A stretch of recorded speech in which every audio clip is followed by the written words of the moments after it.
So, you guys have been obviously within the top or in the gold range of the military-friendly rankings. You guys are back in there again this year, Right. and now you're in the top 10 for the first time, correct? Correct. First time top What 10. What does that feel like to be recognized, that highly? Well, I think it demonstrates the effort of the entire university, because I always want to make sure people understand it's not necessarily just a award for the Center for Veterans Military Families, but it looks at the entire university. So it's a lot of pride that the entire university is putting forth that top 10 gold level effort to support the students, because they rate you on it's 6 different categories. It's pretty thorough. It's actually extremely thorough. So they review our academic policies and compliance, admissions and orientation, culture and commitment, financial aid and assistance, graduation and career rates, and our support and retention. So that's certainly a lot more than just this office. It truly does take the entire university, and so everyone really leans in and does it. So it's wonderful to see that just the entire campus is truly that military-friendly positive attitude. And then with your position, what are some of your responsibilities for maybe some of those that don't know for this, group on campus? So we're essentially the primary point of contact, the home away from home for our veteran military family students and ROTC. So we give them a place on campus where we're the single point of contact. So they can come to us. Obviously, the most important thing, primary thing, well, not the most important thing, but the primary thing we do is make sure they properly administrate and fully utilize their GI Bill benefits so that they can get the money for their classes and so forth.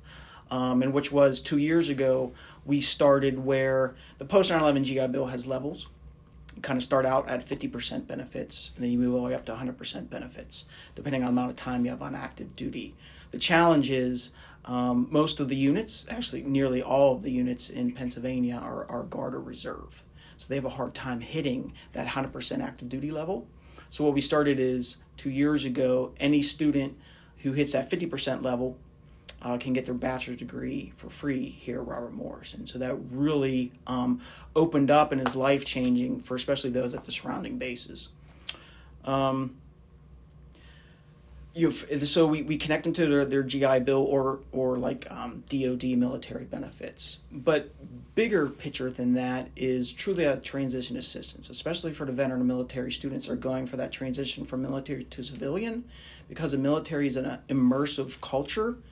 That transition can be extremely difficult. I went through it. I was only in for 5 years. I was in the Marine Corps, but I was surprised how difficult that transition was, because suddenly you're speaking a different language than everyone else. You're dressing totally different than everyone else. You're talking essentially only about 1% of the population of the United States serves. So you really suddenly 99% of everyone out there has no idea what you did or what you're talking about. So it can be really tough to adjust. And you're used to having, when you're on base, everyone around you looks like you, talks like you, acts like you, and then suddenly no one looks like you, acts like you, or talks like you. So it can definitely be a challenge to kind of reintegrate back into society. So we really work on that a lot. We offer a lot of transition assistance programming. We work with dozens of fantastic veteran service organizations locally. We pull in the professionals to help them through mental health, health care, financial assistance, other wellness needs, or whatever else they've taken care of. We help button that up with wraparound services, just to make sure then they can focus on their academics and be academically successful and then work on career attainment. So you guys obviously offer a lot of different things for those individuals. Mm-hmm. What are some things that specifically that you've seen have really grown? I know you mentioned like the tuition assistance, but some things that in the past you guys maybe not have offered that you've really grown into to help you reach that top 10 status. So it's across the board. It's sometimes it's the little things. And with the survey, I will say it's something like close to 200 questions, probably like 150 or so. And the most important thing is having the data to answer the questions, because essentially each year it gets harder and harder. So to actually maintain your rating probably means you got better.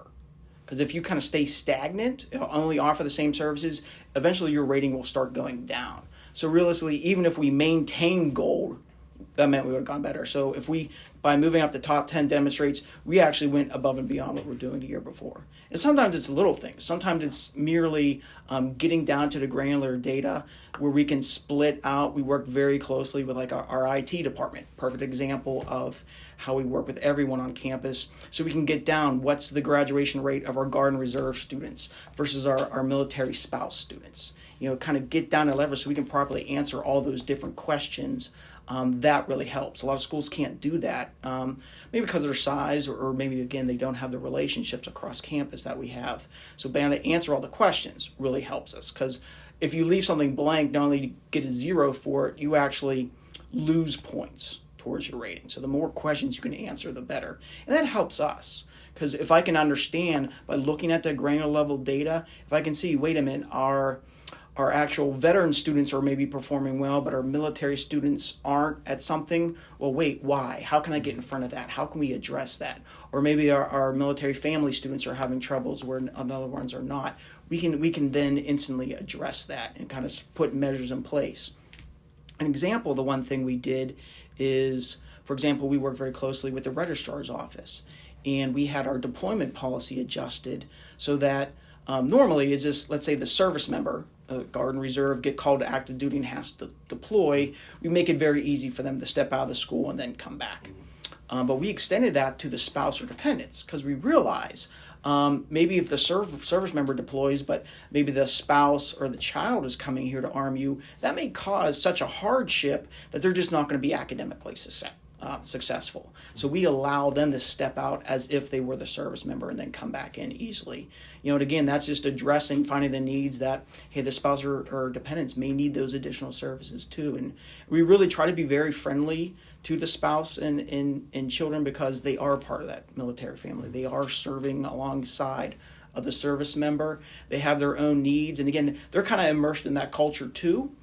So all those military family students can use the benefits of this office as well. Whenever a student registers, if they click that military-friendly box, they get the same access to this center in all of our classes or graduation ceremonies or whatever we do, cookouts.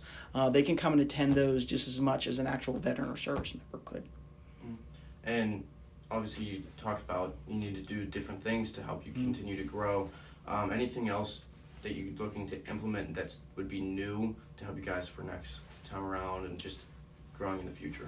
We're very close. I mean, we're always looking to improve. What can we do next? What can we do?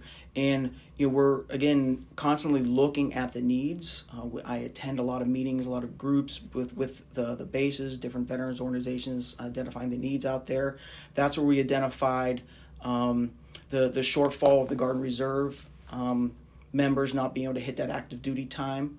So we addressed that. We're looking at a program to potentially help some of our ROTC students. Sometimes they get 3-year scholarships and they have to pay out of pocket for that first year. So we're exploring looking into help them out that first year. Because again, those are our future military leaders. And then, hopefully, of course, they have a positive experience when they're going through ROTC. Maybe they come back to RMU for their master's or doctorate degree. So we're trying to build that continuous relationship. So all those various services, we just basically look at everything. What can we be doing? How can we be getting the data better? How can we best serve their needs? And we address it. Students can come into my office anytime, and as we noticed more needs, we address them. We've expanded like our fundraising efforts and scholarships. We have some great donors that donate some funds that even the ones that don't qualify for that free bachelor's degree, we have funds that, if they have needs, they can help us out. And we expanded, we have what's called a Student Veterans Emergency Fund. It's similar to the emergency fund on campus for the general student population. But if a student veteran has needs, we can give them funds to bridge them through. Because sometimes there's delay in GI Bill payments, or a lot of those students are living off of the GI Bill. So there may be times something happens in their life. Maybe the car breaks down, they can't get to class. Maybe we can address that issue so, again, they can come to class and be successful. Nice. Is there anything else maybe I didn't ask that, is worth talking about? It's truly making that home away from home friendly environment.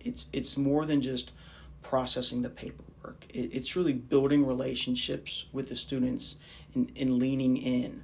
Because I can, I came to Robert Morris as a newly transitioning Marine Corps veteran, and I know what I went through. And very often you can kind of see that same look in the students' eyes, and help them realize there are services here to help them.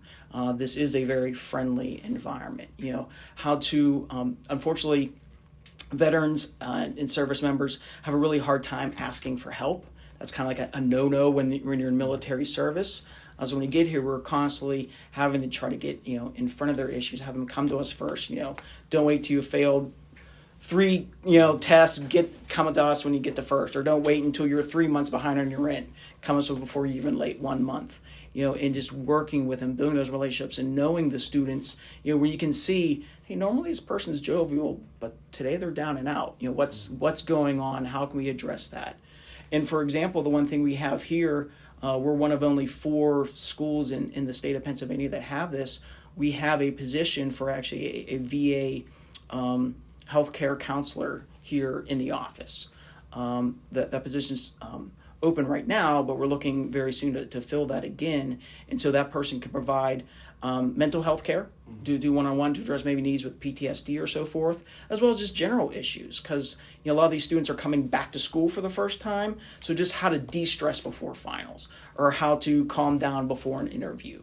And we do some other wellness training, some yoga classes and so forth, even to address just general wellness and proper mental health and so forth, because that's all part of it. Like I said, if they aren't, if they're stressed out before class, they're not going to be able to learn.